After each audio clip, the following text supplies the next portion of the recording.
Cristiano, depois eu te apresento também melhor, mas se tu pudesse apresentar, o Cristiano faz assim, ó, textos incríveis, vídeos maravilhosos, ele tem nos ajudado muito no nosso canal, tirando dúvidas das pessoas, de quem está iniciando. O Cristiano acompanha também o Jean Valjean há muito tempo, e muito obrigada, Cristiano, pela tua presença hoje aqui conosco, tá? Seja bem-vindo aqui na nossa live. Então, obrigado, Denise, pelo convite. Então, boa noite a todos, né? Obrigado, Denise, pelo pessoal, pelo convite. E a Denise pediu para falar um pouquinho sobre um texto que eu escrevi sobre a origem oculta dos espíritos, né? Que é um assunto que o Elan comentou numa palestra muito rapidamente, né? Eu falo que aquelas pérolas do Elan, que são informações que às vezes a gente tem que pescar numa palestra, ter que assistir às vezes mais de uma vez, aí sai uma informação importante, né? E quem não está muito atento às vezes pode deixar passar. E foi numa palestra que ele falou sobre os espíritos criados prontos por Vishnu junto com Moros e também os espíritos criados por Shiva, né? E, a partir disso, eu me interessei por essa questão e tentei tentar produzir algum texto explicando mesmo como poderia ser essa questão, né?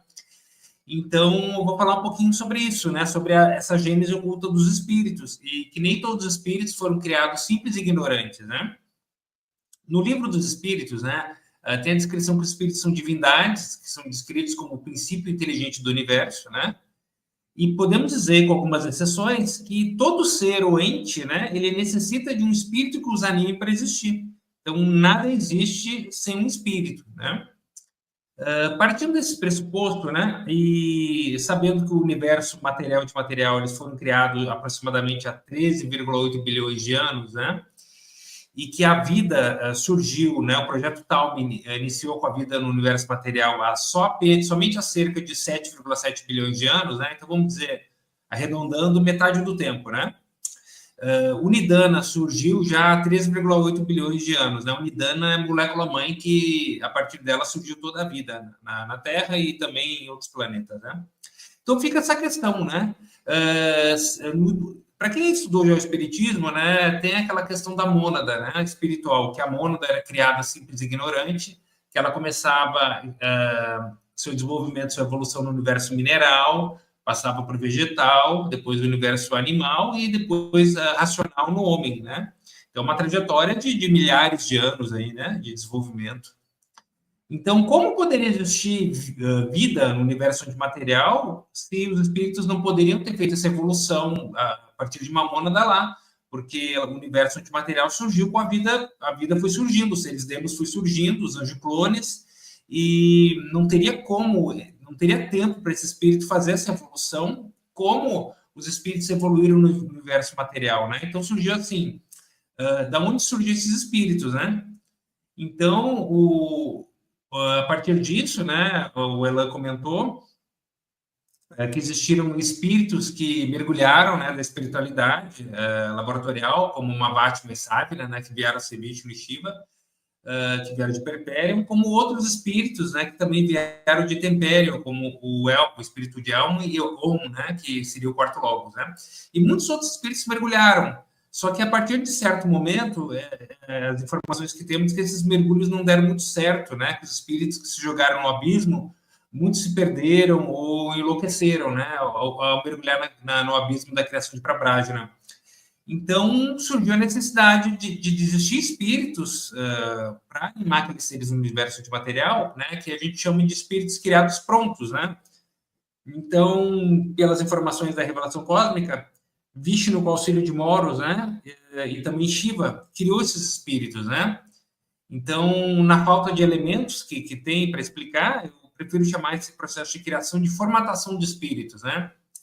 Então, Barbelo, que seria o pai e mãe amantíssimo, né? E também outras divindades co-criadoras, que são entidades que criariam mônadas, também simples e ignorantes, também participou da criação desses espíritos criados prontos, né? Em questão, né? Gerando esses espíritos. Então, nessa questão, a divindade geraria parte de si, né, injetaria uma parte da sua uma emanação, essa emanação que seria um espírito, né? No caso, no universo antimaterial, ele teria sido formatado por Vishnu e Moros, né? Pegava aquele espírito como se fosse uma folha em branco, imprimia algoritmos genéticos, né? No caso, seria o código-fonte definitor de vida, da vida demo, para formatar esses espíritos conforme a função dele. Então, se fosse, digamos, um espírito criado para ser uma espécie de animal no universo demo, ele teria uma capacidade, ele teria uma especificação, uma receita para aquilo. Um espírito que já fosse ser para animar um ser já com uma racionalidade demo, um ser mais avançado, ele já teria que ter um projeto um pouco diferente, né? Então, nessa questão, uma coisa que eu deduzo e que nem todos os espíritos criados prontos teriam a mesma intensidade de centelha divina, poder mental, e também a vontade de potência, né? Que cada espírito formatado, criado pronto, seria uma receita única, dependendo do objetivo da sua existência, quando foi criado e também de quem criou, né? Então, a gente não pode pensar que o mesmo espírito criado pronto seria o mesmo espírito de um ser mais simples, como um ser no universo demo irracional, análogo a algum animal. Também não seria o mesmo espírito do espírito de um ser mais diferenciado, como um olimpiano, né? Um ser que tivesse uma racionalidade mais avançada.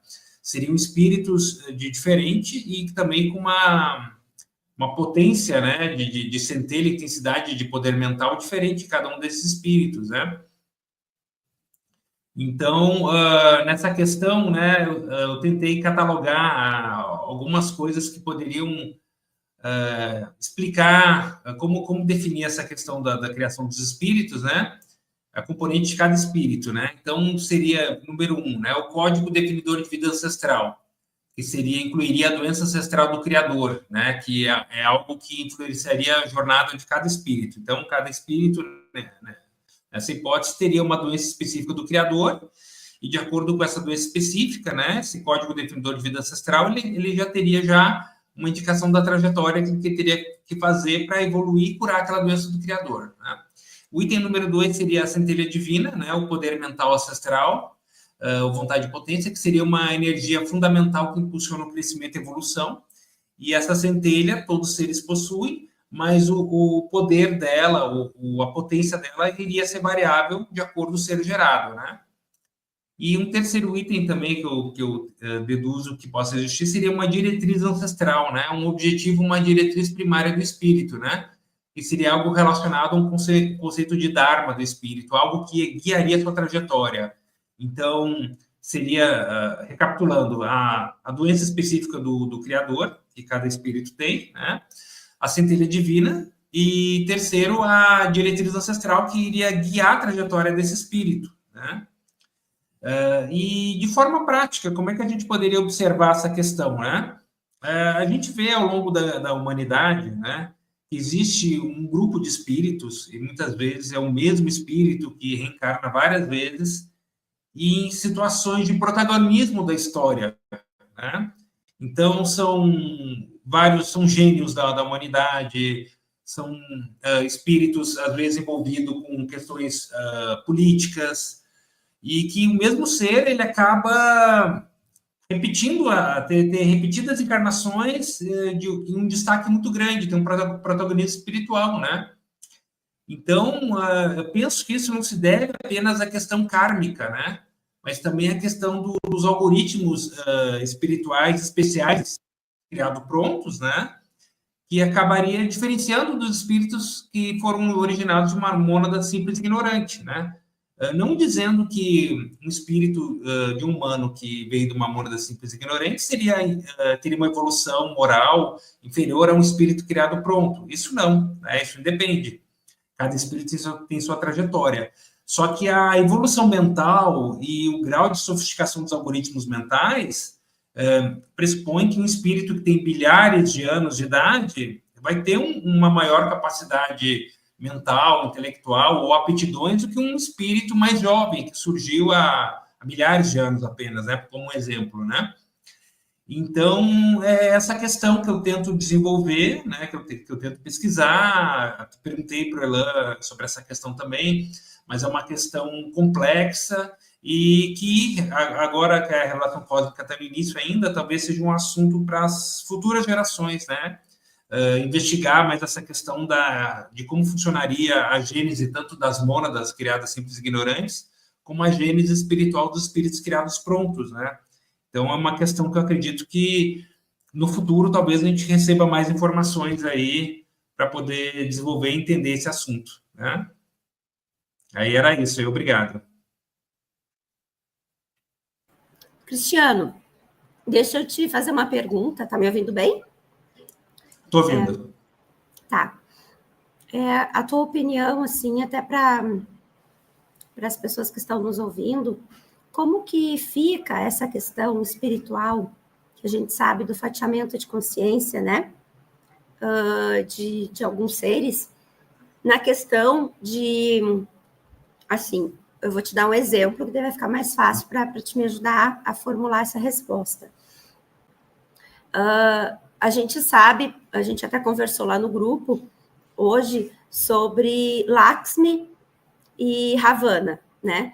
Então, assim, se no caso Lakshmi, ou no caso de que hoje eles são seres humanos, estão encarnados como seres humanos, ou no caso de um Sai Baba, que era um avatar, né? Como que fica isso espiritualmente falando? Ele é um avatar, Sai Baba é um avatar, o espírito dele. Então, quando Sai Baba morre, o espírito dele, o eu de Sai Baba, ele vai ser absorvido pelo espírito alfa, vamos dizer assim, porque é tudo um espírito só, um fatiamento de consciência. Tu entende o que eu quero dizer? Entendi. Assim como Jesus e Sofia, né? Assim como Jesus e Sofia, que Sofia está até hoje tentando absorver o ser humano Jesus. Então, assim, esses outros avatares, eles morrem, esses eus são absorvidos pelo espírito, né? Sim. Seria isso, né? Agora, Não, pode falar. Sim, eu entendi essa questão. Eu penso o seguinte, que que na verdade o fatiamento seria uma projeção do próprio espírito, né? Os espíritos, os seres da família Adi têm essa capacidade de conseguir a vontade de potência, né? Eles têm uma vontade de potência, a centelha divina tão grande como Shiva, né? Sabe, consegue animar mais de 1000 seres independentes, né? E eu acredito assim que esse fatiamento alguns vê como uma projeção, que é tudo uma coisa só e que se projeta como se fosse um raio solar que se torna um arco-íris, várias cores, né? Como se fosse uma projeção de uma coisa só. Outros já podem enxergar como uma fragmentação, né? Como o espírito de Sai Baba ainda atua na espiritualidade e parece que ele teve um embate com Krishna, né? Isso. Então, o próprio espírito do Rogério. O próprio espírito dele, né? A minha teoria, tá? Só minha teoria, realmente eu não sei, acho que teria que perguntar para o Elan poderia esclarecer, né? Que no momento que o espírito ele se divide, cada pecinha dele que emerge e vira uma consciência se torna um espírito, de certa forma, independente. Tá? E para esse espírito se reintegrar, ele não vai conseguir se reintegrar se todas as pecinhas não evoluírem e não conseguirem sair da Matrix. Então, ele só vai se reintegrar novamente lá fora, aqui dentro. Enquanto e cada pecinha acaba que tem uma evolução, cada ser emanado teria uma evolução, de certa forma, independente. Pelo menos é assim que eu penso, né? E esse espírito ele teria que evoluir, pelo menos chegar num nível de evolução que ele possa se reintegrar com as outras partes, né? E por isso que talvez seja o problema do espírito de Jesus, que é o mesmo espírito de Javé, que tem um espírito magnífico, né? Digamos, um ser sensacional que é Jesus, e tem o Javé também no mesmo espírito, né? Então, enquanto o Javé não tiver um nível de evolução mínima, esse espírito, e também carrega a Sofia, eles não vão conseguir se reintegrar novamente, né? Isso. É um espírito só novamente. Assim, eu acho que sim, dessa maneira, né? É uma hipótese só. Porque o Jean Valjean mesmo fala, né? A partir do momento que faz esse fatiamento de consciência, eles criam consciências distintas, né? Então, eles acabam evoluindo de formas diferentes, né? Então, tem um nível de evolução diferente um do outro. Mas essas questões a gente ainda fica, né, assim, pensando, né? Fica aqui matutando aqui na cabeça para tentar juntar esse quebra-cabeça, né? Porque são questões bem complicadas, assim. Principalmente Eu penso assim de consciência. que cada projeção da consciência que cai na criação se infectaria com uma doença diferente de Javé, né? Uma doença específica de cada ser que surge aqui. Até a gente estava discutindo no grupo, né, que seria se um ser teria quantas doenças de Javé um ser teria? Seria um só, uma doença e ele curaria aquela para depois ter que curar outra, ou se são múltiplas doenças, né? Mas pressupondo que fosse uma doença só, né? Por cada emanação, cada espírito, cada projeção, podemos imaginar que o avatar de Shiva, que se dividiu em 1000 avatares, teria 1000 doenças diferentes, e que esse espírito teria que fazer um tikkun para cada doença dessa, para ele conseguir curar a doença que ele desenvolveu ao mergulhar na criação, e depois de curar todas essas doenças, o espírito conseguir se reintegrar e sair, né? Virar um espírito só. Mas apesar que eu acho que cada parte do espírito fatiado que consegue ter essa evolução, ela acaba vibratoriamente auxiliando as outras partes ainda em caídas, né? Ou ainda que estão sofrendo o problema da criação.